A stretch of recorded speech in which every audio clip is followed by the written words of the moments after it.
The paper notice had been pinned to the crooked board outside the feed store for 3 days, flapping in the cold wind like it was unsure it belonged there at all. A simple job offer, written in tired handwriting, asking for a ranch cook.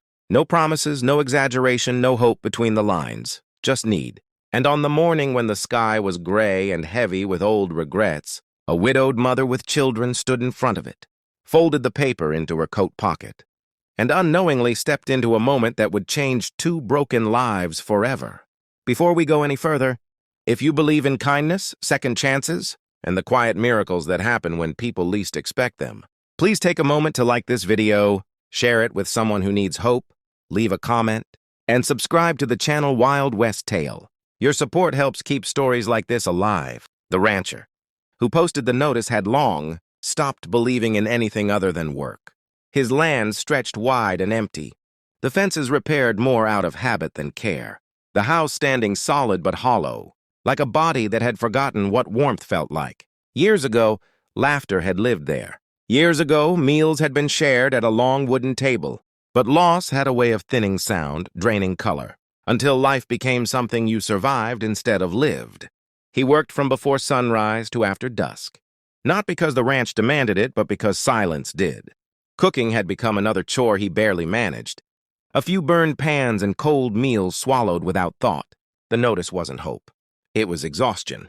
The woman who read it carried her own kind of exhaustion, deeper and heavier. Widowhood had come without warning, leaving her with 3 children, a house she couldn't keep, and a future that seemed to close in tighter every day. She had worked where she could, cleaned where she was allowed, and smiled through doors that closed gently but firmly in her face. Her children had learned early not to ask for things, not to complain when supper was thin or when winter coats came from donation bins. Pride had been replaced with survival, and love had been measured in how quietly she cried so they wouldn't hear. Answering the notice wasn't bravery. It was necessity. She packed what little they had into worn bags, told her children this was just another stop, and prayed silently that this one would last longer than the others. The ranch sat miles away from town, surrounded by land that felt both endless and isolating. When they arrived, dust clung to their shoes, and uncertainty clung to their hearts. The house looked big from the outside, but empty. Not abandoned, just waiting. The rancher didn't expect children. He hadn't written anything about them, hadn't thought far enough ahead to imagine a family arriving at his door. The sight unsettled him, not with anger, but with something closer to fear. Children reminded him of things he'd buried: noise, mess, attachment. He nearly turned them away, not out of cruelty but self-preservation. Yet something in the woman's posture stopped him. She didn't beg. She didn't oversell herself. She stood straight, tired eyes steady, as if she'd already accepted whatever answer came next. The agreement was simple. She would cook and keep the house. There would be a small room for her, and a space in the old bunkhouse for the children. Pay would be modest, food included. No promises beyond that. It was not generous. It was not cruel. It was survival on both sides. The first weeks passed quietly. Meals appeared on the table, warm and carefully prepared. Not fancy, but thoughtful. Stews that reminded him of seasons he'd forgotten. Bread that filled the house with a smell he hadn't realized he missed. The children stayed out of the way, helping where they could. Fixing small things, feeding animals, learning the rhythm of the land. The rancher noticed, even when he pretended not to.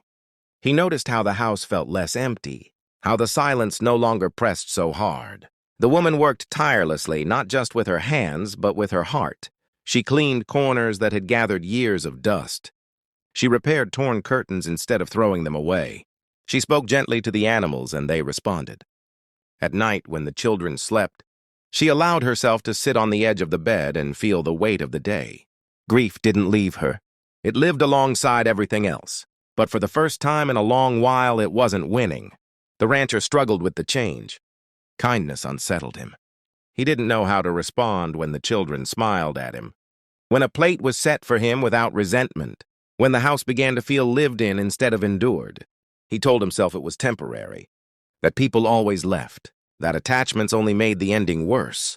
Still, he found himself fixing a broken step so the children wouldn't trip, leaving extra firewood by the door without comment. standing longer in the kitchen than necessary just to feel the warmth.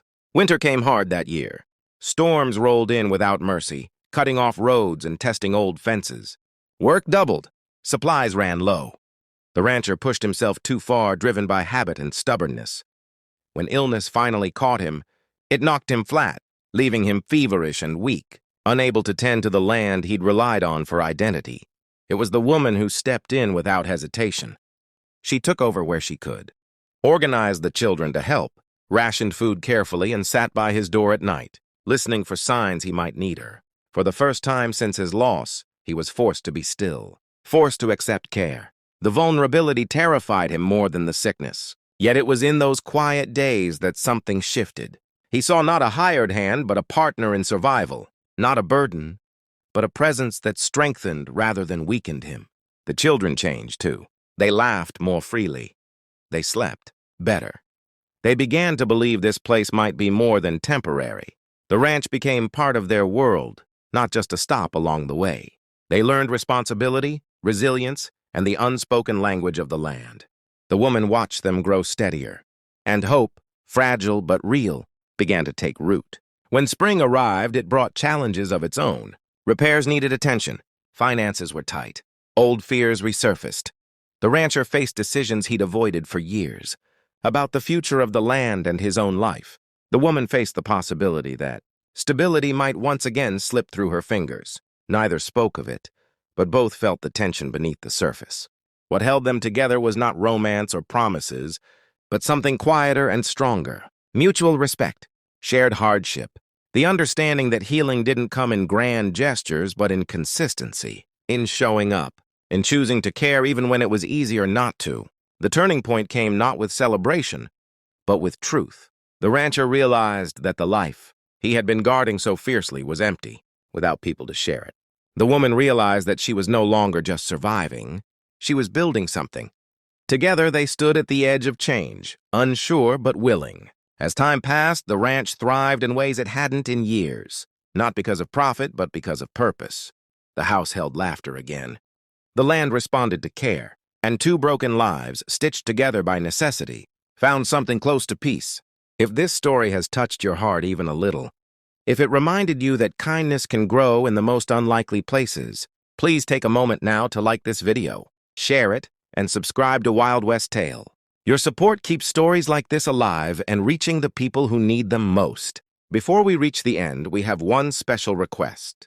Please comment below and tell us what part of this story moved you the most, or if you've ever experienced a moment where a simple act of kindness changed your life. In the end, the job notice was just paper and ink, but the answer to it became a turning point.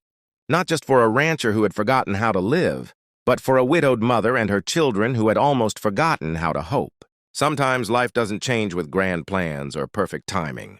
Sometimes it changes because someone answers a simple call and chooses to stay.